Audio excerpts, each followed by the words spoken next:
Good morning, Mrs. Surinda, as a lecturer and friends. Praise and gratitude we pray to God Almighty for His mercy. We are still given health until now. We are from Group 6, which is consists of me, Elizabeth as moderator, Charlie as presenter 1, Anissa as presenter 2, Dea as presenter 3, and Saskia as presenter 4. In this morning, we will present our PowerPoint entitled The Relationship Between People and Decision Making. To presenter 1, I invite. A. Building relationship between people.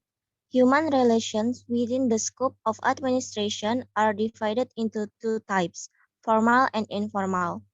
There are 6 matters relating to human relation within the scope of administration. There are, first, make decision. In deciding something, cooperation between people is needed in deciding goals and targets. In this case, one must be able to decide what to do in pursuing or achieving this by discussing it first, and that is why in administration requires a good understanding of communication. 2. Plan. In the planning process, there are several things that humans must do to realize the target. One of them, at this stage, requires good cooperation and good understanding so that what is done gets the maximum value. The need for broad insight in order to add and get good result.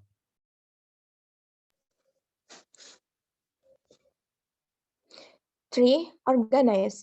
In this case, humans need to understand how to sort or organize something that has been planned. Need to understand what must be minimized or maximized, understand and balance everything. 4. Communication.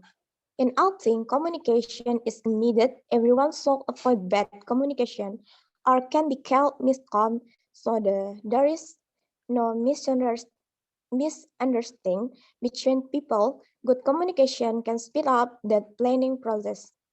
5. Supervise. Supervision also requires cooperation between several people involved in it. Everyone has their one, but for the understanding in the file of administration must be brought so that they can help and facilitate each other.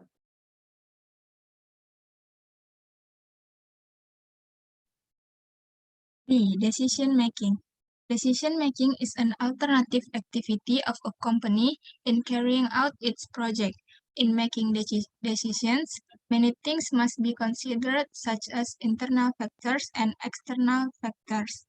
According to Hirokawa and Gouran, the decision-making process must fulfill 4 functional requirements if it is to achieve high-quality solutions and obtain effective decisions.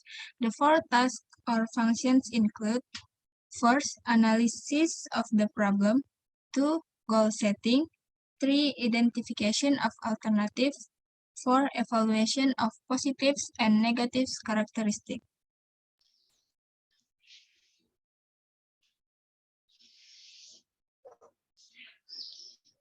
According to Hirokawa and Gouran, in group decision-making there are 3 types of communication, namely, 1.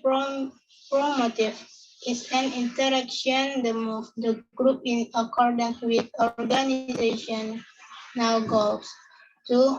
Disruptive interaction that different laws or either or prevent group members from carrying out the 4 task function. 3. Counteractive, namely interaction as by group members to return the group to its original goals.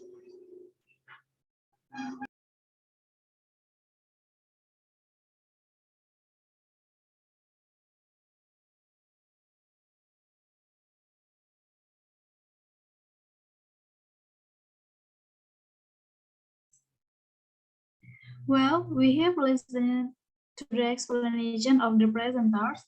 That's the presentation of our group 6. Sorry if there are mistaken word or action. Thank you, guys.